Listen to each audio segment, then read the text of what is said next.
I'm recording this just after the Oscars, but I have a pitch for a new movie. It could even be a franchise. It's about a pair of young friends who travel the world together. Every 2 years, they pick a different spot. There has to be something grand about it: imperial castles, or gaudy restaurants, or flamboyant festivals. They're great friends who met in eighth grade and have always been just friends, nothing else going on there. But each place they go, if anyone asks, they pass themselves off as cousins. Before each of their travels, they do Wikipedia level cultural research, giving themselves no more than 2 days to learn enough to choose new names to go by for the trip. Names that will help them blend in, but are also a bit too on the nose. It's kind of an inside joke between them. In Rome, for instance, they would be Sophia and Caesar, philosophy and empire. You're thinking entitled, alienated, bored millennials? Far from it. In fact, the places they pick all have certain things in common. They are prosperous places, but complacent. The ruling class is checked out, mildly corrupt, but mainly buffoons.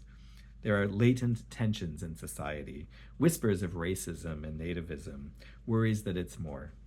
But the people who used to want to do something about it are stuck and have drifted away from each other. Nothing awful has happened there for a long time, but you never know. In each place, there's always someone who runs a boutique or a yoga studio or a food truck, but used to be a young activist. And here's the actual caper. The two friends choose their places in order to shake things up, to force the issue and help the people there save themselves. On the way on the train, they talk all through the night about the big things. It's like Before Sunrise or My Dinner with Andre. An hour before they arrive, they split up on the train so no one will see that they are coming together. Once they arrive, they head in different directions. She befriends the regional governor, who is, of course, recently single again. She takes language classes and always ends up starting an English language book group for the college students. They teach her colorful local idioms and she brings them Shakespeare. He hangs out in the local taverns, figures out who the movers and shakers are, always buys the editor of the newspaper a drink. For a few months, our gal and our guy don't see much of each other. When they do pass in the streets, they accidentally bump and drop a note in each other's pocket. Miss you, can't wait to hang out. Did you catch that play? I think I'm learning enough of the language to get it. I heard the funniest joke, can't wait to tell you. Dinner when we get back. Occasionally someone suspects these little connections between them and asks, do you know each other or something? And they say, no, well, kinda. It's my cousin. I can't believe he's here too. After 6 months, they know enough about the texture of the place to provoke the necessary crisis. You can probably fill this part in yourself. Local jerk who's actually worse, owns a bunch of businesses, was the governor's best friend back in the day. The jerk keeps selling the governor on changes to laws that one by one aren't much, but together amount to a massive anti-immigrant crackdown. She gets her book group to raise their consciousness and take to the streets. And the owner of the boutique or yoga studio or food truck calls up her old friends, and they group up too and show up together to stand behind the young people. Right before the local jerk can make his final move, she invites him and the governor out to dinner at the gaudy restaurant down the path from the old imperial castle. She calls him out, the governor is incensed, and the guy is run out of town. Our guy and our gal, Sophia and Caesar, or whatever they're called this time around, the people of the area finally put two and two together. They did know the other was here. The citizens honor them at a huge festival celebrating what they all achieved together. Speech, speech, the people demand. And you can write the speech our heroes give. You people have welcomed us, newcomers. You stood up for each other more than you ever realized you would, because you've always loved each other. You just forgot for a time. Don't forget anymore. Tell this story. Keep being good to each other. The two of us had to lose each other for most of a year. Don't you all lose each other again. The people beg them to stay, but they have to move on. You know us as Sophia and Caesar, but that's not who we really are. In the film, we learn her real name, but never his. Their year is done, and they've missed each other. They also need, for themselves, the friendship they saw all these people around them share, in the book group and the tavern and the streets. It's time to find each other again. to tend to their own friendship for a year and plan their next caper. Do you recognize this movie? If you think you don't, think again, because the story I've told is the Megillah, the Purim story, Megillat Esther as a buddy film. I've taken a few liberties, of course. It's my own fan fiction, my own midrash. But did I really? Couldn't this be the actual story? To give some credit where credit is due, first of all, I have to give a shout out to Paul Franks, a one-time congregant here. One year around Purim at our Thursday Torah class, he said something like, the story of Esther and Mordecai is actually a heist. I've reimagined it, not so much as Ocean's 11, but as a buddy film. And I got that idea via Rabbi Josh Feigelson, who I quote a lot, currently the leader of the Institute for Jewish Spirituality. More on Rabbi Feigelson's idea in a minute. If the Megillah were a buddy film, wouldn't it be great? In my screenplay pitch, Esther and Mordecai are old friends in every way. Their friendship is their easy joy in each other's company, the plays and the jokes they share, and how they want to change the world.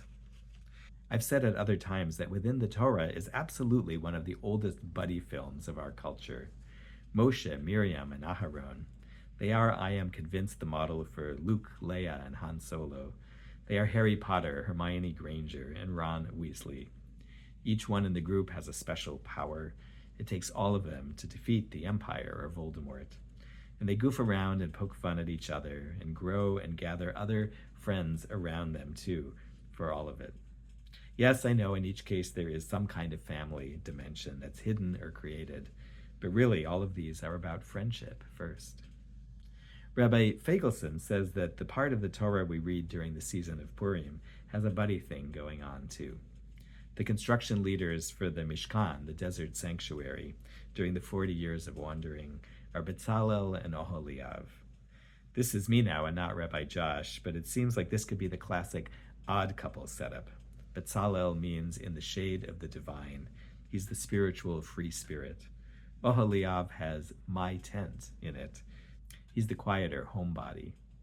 Rabbi Josh wrote, it makes sense to me that the Torah would choose to highlight two friends at the center of the creation of the Mishkan, as the word for friend, chaver, is related to a word the Torah itself uses to describe putting together the Mishkan, l'chaber. Am I just messing around here, or does this too have something to do with Purim and Shabbat?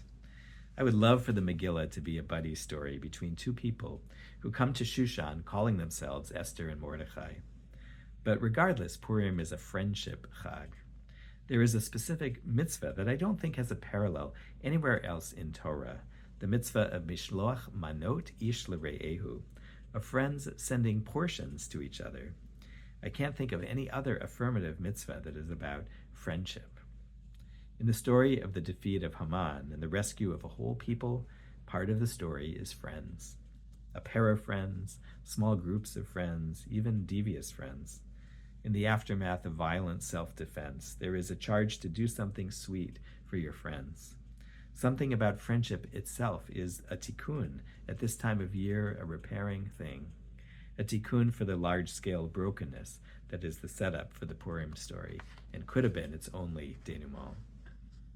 As I was reimagining the Megillah as a buddy film, I was thinking about the interplay between our purposes and our friends, and all the forms that takes. I was thinking how the small joys of friendships and the big things we contemplate in life interweave, and how some friendships come out of meeting people around a collective purpose. Or sometimes it's with our existing friends that we just find ourselves talking about the big world things on our minds and about our place in their tikkun as we drift into and out of those conversations, even in the midst of a casual dinner or a gathering for fun.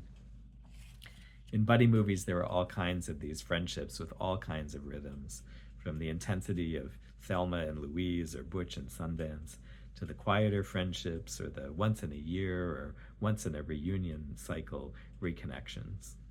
The friendships of extroverts and introverts. Maybe that's why I imagine Esther and Mordecai as two people who pal around a lot, and also as two people who don't see each other for a long time. As we don't live on bread alone, we also don't live our dreams on ideas alone or ideals alone. We don't accomplish big things on meetings alone. The Purim practice of Mishloach Manot Ish L'Re'ehu is a way to acknowledge that, to lift up the sweetness of the people we are friends with on any and all of those levels. Our tradition says a hearty treat, a sweet treat, is what we exchange, and it can be hearty food or even a hearty book. And on Shabbat, we call the same kind of thing Shabbat dinner or Shabbat lunch or Kiddush at the synagogue. A day of friendship with food made by friends and served by friends. On Shabbat, we don't go out on adventures like in the buddy pics, but instead we bring the stories of those adventures to the table or the synagogue, and as they project in the background, we reconnect and talk. There isn't any aspect of our lives, any meaningful caper, that isn't better as a buddy film. So as we get ready for Shabbat and for Purim, and when we're together for those celebrations, may we send each other the blessings of Betzalel and Oholiav, of Moshe and Aharon and Miriam, of Esther and Mordechai.